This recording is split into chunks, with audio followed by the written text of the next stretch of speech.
6.5 is on the road at AWS reInvent 2023. We are here in Las Vegas. I am joined by my incredible, handsome, intelligent co-host, Daniel Newman. Dan, we're having some amazing conversations here, right? Yeah, it's really great to be here in the studio, in the 6.5 lounge, Thank you. I like to call it. I know, I totally duffed that. At AWS reInvent. And you know what, Pat? It's been a really high energy week. And you know, it's only the middle of the week, but yeah. I really love this event. And why do I love it? I love the energy, the enthusiasm. This is an enterprise show. Of course, there's always enterprise apps that go to the consumers, but we are in the era of AI. We are in an era of data. We are in an era of accelerated computing, and we are seeing now so much growth. And it's tech people, you just gotta love everything about. Yeah, you gotta love it. And you know, I talk about the maturing of the cloud, where 5 or 6 years ago, it was almost like every vendor wanted everything, and then they really grew up, and the cloud is 14 years old. It's still a teenager, but it is growing up, and people recognize that they need partners, and especially partners who can manage the data. We'll call it observability for the data, regardless of where it is, whether it's on-prem, whether it's on the edge, whether it's in multiple clouds. The importance of observability, because of the fractalization of the infrastructure and the applications, is increasing big time. And that is why it is my distinct pleasure to introduce executives from LogicMonitor. Welcome to the 6.5. Thank you. We're excited to be here, and also feeling the energy here at reInvent. Well, Christina and Taggart, I want to first of all, LogicMonitor is on a really great growth clip. And Pat and I have been paying a lot of attention to observability. Of course, you have the evolution of ITOps, AIOps, IT service management, and you guys are right at the epicenter of that. I don't think we've had you on the 6.5 before. So as a starting point, and Christina, I'll let you do this, I'll give you the honors, but give us the kind of quick, how do you launch into a conversation when you're like, hey, I lead LogicMonitor, we do. Tell me that story. Well, we are the hybrid observability platform, and we say we're powered by AI, of course. But what that really means is we are focused on observing, whatever environment our customers are in. So as you mentioned, Patrick, from the on-premise to the cloud, to on the edge, to multiple clouds, public cloud, private cloud, really wherever our customers are at. And so these are really the IT professionals that are going through this modernization journey as they're moving to the cloud. And we're able to bring all that data together and then put intelligence behind that so our customers can predict their downtime, which ultimately allows them to be focused on their strategic and business initiatives, which is really exciting. And seeing that transformation with our customers is pretty incredible. Yeah, and Taggart, you jumped in and like any good guest, they always kind of start answering your question. And the other thing, the secret of this business, right, is you always answer the question you wanted to answer. So right. If you've seen me a while, you know that's something I always say. But Taggart, I'd also like you to kind of, you're the product leader of the company. So like the challenges, you started alluding to them. Talk a little bit about the challenges that companies are facing with the proliferation of data, the rapid growth of cloud, and of course now the onset of AI in the last 6 to 12 months. Well, I mean, I think I'll start with maybe AI in this case. If you were to walk the halls down there in the expo, it's very difficult to see a sign that doesn't have AI on it. And so I think some of the challenges that people have right now is, what is your AI strategy? That's what a lot of people are being asked right now. So I think, Christina was talking about it a little bit earlier, and maybe we'll get into a little bit of a deeper conversation on AI, but that's where I think LogicMonitor shines, not only with our hybrid platform, but more importantly, kind of the layered intelligence approach that we have with AI. So one is AI. The other one, I think, challenge is if you look at the economic environment today, consolidation. So tool consolidation, cost optimization, these are other challenges that companies are seeing that I think we're fitting perfectly for. Yeah, when you intersect that with, again, I like to use the word fractalization because it sounds cool, but it's also the truth. Yeah. With that, we used to have stovepipe applications that everything was on one server. The operating system, the data, and the application. And now modern applications you have multiple APIs. They can be in multiple places. If you're a financial institution, you have to have them in multiple clouds. You have multiple devices out there, and we're not debating whether the world is multi-cloud anymore, okay? Right. It's just a reality. I've yet to talk up to a Fortune 500 IT leader who says they aren't using multiple clouds. And most of them, if they've been in business for over 15 years, have a lot of on-prem infrastructure. So the need for this just keeps going up, and your space is red hot for those very reasons. And AI really has this ability to come in and just make it easier, just make it smarter. And you've been using AI for a while, and I'm just imagining what you will be able to do with generative AI as you start looking at patterns across different types of data set. So Christina, can you talk a little bit about, we're going to go a little bit long-term, bigger, the vision for your company long-term, right? You already talked about the mission and what you do, but what is the vision and strategy? Your vision and how you're going to execute on that.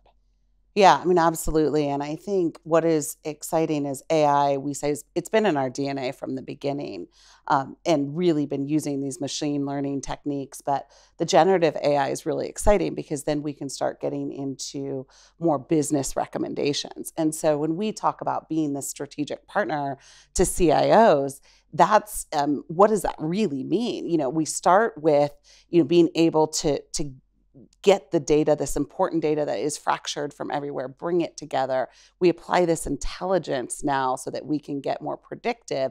And then now we can start to actually build business recommendations. So, we talk about the metrics that matter to our customers from a business perspective. And that's what gets me really excited. And we're seeing great examples of that already, where we're transforming these IT operations folks who have traditionally been on their heels, constantly dealing with outages and problems, and the only folks who can solve these IT problems, to now they're being more on the business strategist side, where they can flip that conversation around. And I think we're going to just see even more and more of that as we continue to release these exciting features, both around kind of the machine learning as well as some of the generative AI stuff we're doing. And we've got stuff immediately on the roadmap that we've already delivered and are delivering here in the short term. And when you talk about are these classic business metrics of reducing costs, driving revenue, or are they more the operational ones that are connected to lowering costs, increasing revenue, improving stickiness with customers? Yeah, I mean, I think it's both, right? I mean, I think certainly at first step is our tool is allowing IT teams to be more strategic and reduce their time spent. So on those IT operational costs. But now we're starting to put our dashboards in the hands of business users, where we can actually say, hey, what are you doing from a revenue perspective? And how is the tools that are fueling that revenue, how does that downtime actually affect the revenue and affect your customer success? Right. And that's where it's really, really getting interesting. Well, that's smart, and it's elevating the science or the practice of observability to an entirely different level that quite frankly is more relevant. Yeah. And probably educating business leaders on things they didn't even know, right? Oh, wait a second, like, hey, I knew my app was down or it didn't feel right. Which one of the 14 points in the chain of this application that my customers are trying to buy something from us or get a vital piece of information is down and impacting us? Right. And I think that's where these metrics really come into play, because, to your point, what's the point of monitoring, right? Like, the system's doing something. And so you have to go beyond just the fact that, hey, is this system up, or what's the uptime, or what's the business relevance? And so some of the stuff that we've done is not only do we cover from a hybrid perspective, as you were saying, multi-cloud on-prem, we allow you to bring all that in. We also bring in all of this context as well from like a troubleshooting perspective that we can talk about later. But where I get excited is kind of service insights where we can highlight what actually matters, what application matters, what is it driving. So things like Christina was talking about business metrics for like player experience, patient experience, right? Bringing it back to that experiential piece, because I think that's actually where it really matters. And giving companies the tools to stitch that together to create those composite metrics that allow them to track that, that's where it gets really powerful. Taggart and Christina, one thing that I've noticed this year is the observability market has gotten a level of validation that I think is almost unprecedented. Very large enterprise software companies have made big bets. And, I don't need to name names. I think everybody out there kind of I don't know what you're talking about. Yeah.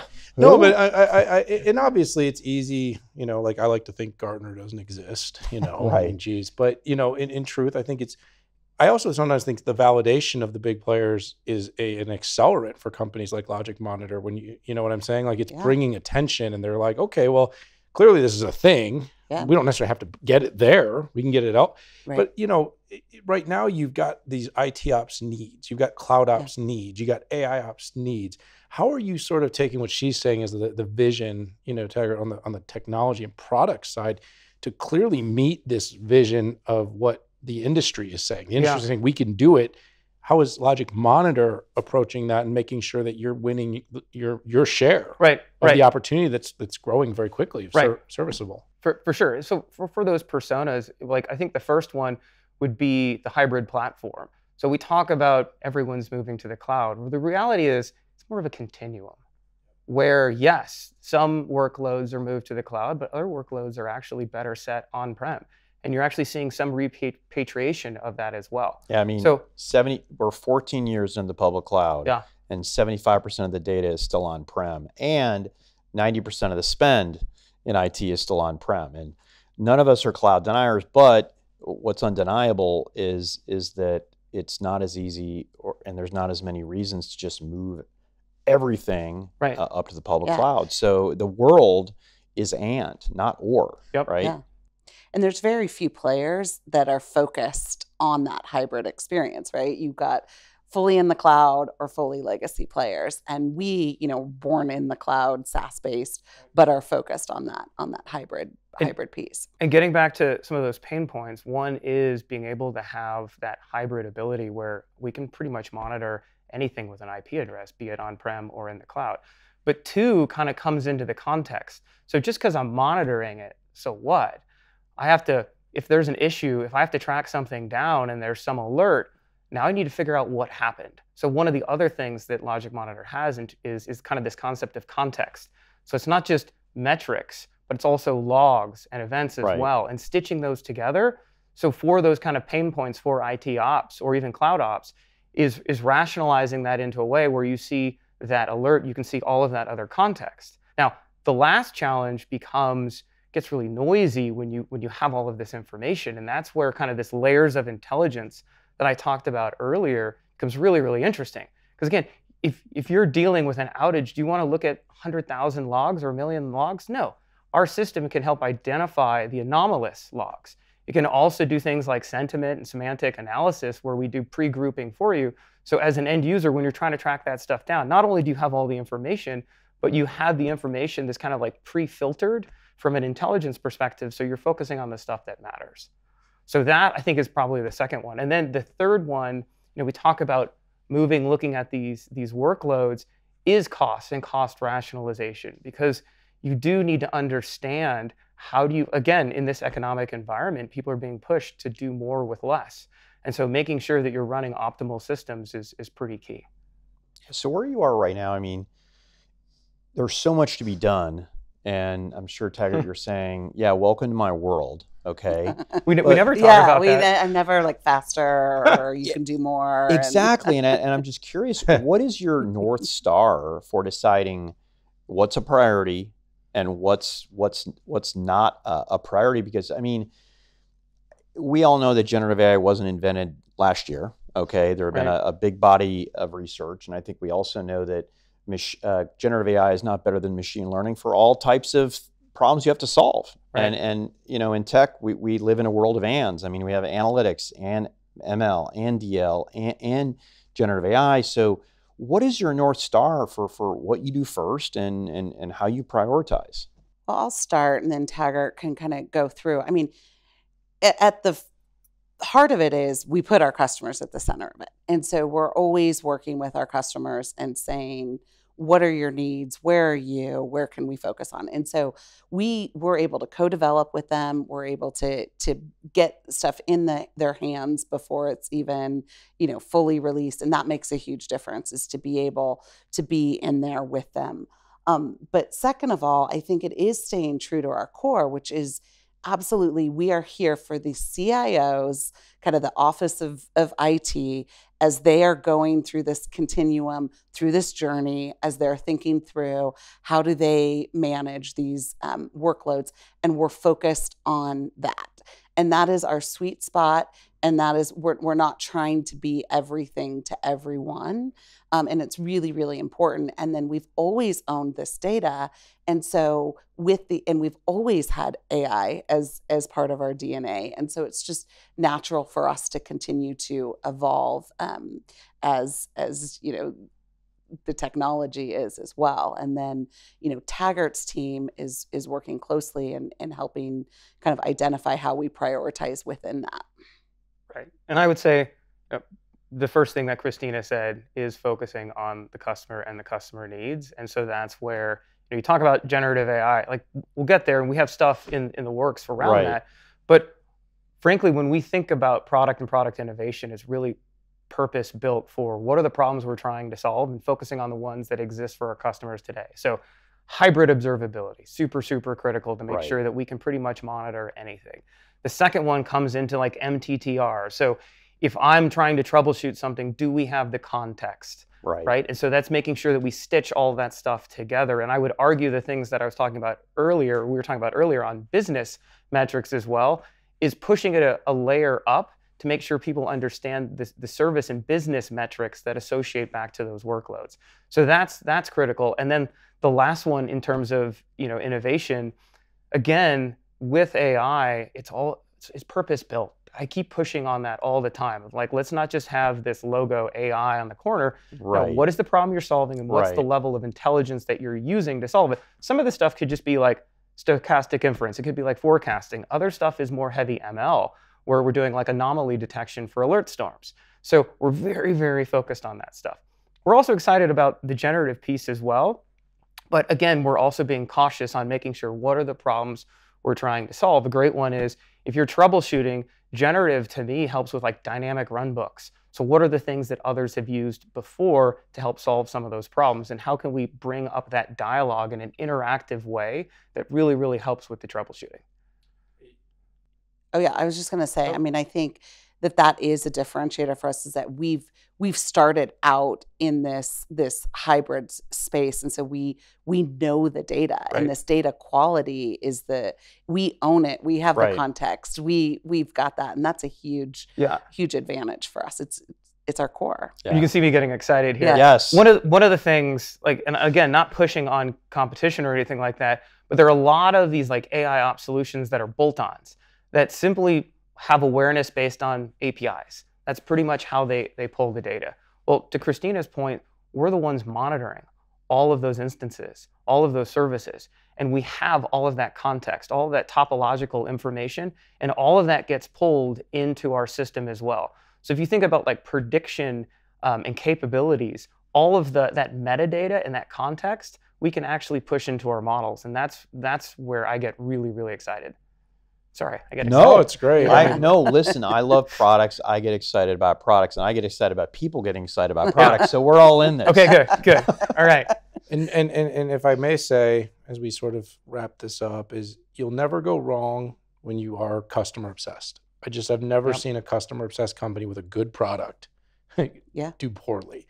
Again, you can have a bad product, and that makes it very hard. But even average products with very custom. So I think you have the right priorities. From what I'm hearing, you're in the right space at the right time. And for Pat and I think it'd be great to kind of keep tracking. I'd like to hear how this evolves.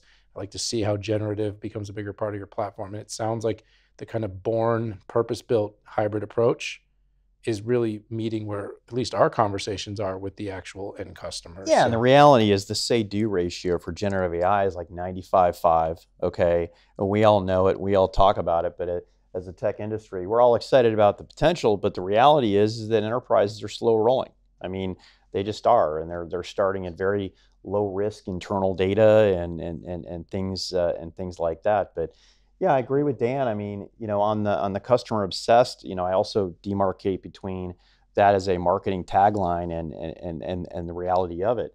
And sometimes, ironically, you're doing things that your customers, is going to be better for your customers, even though they're telling you of where this needs to go.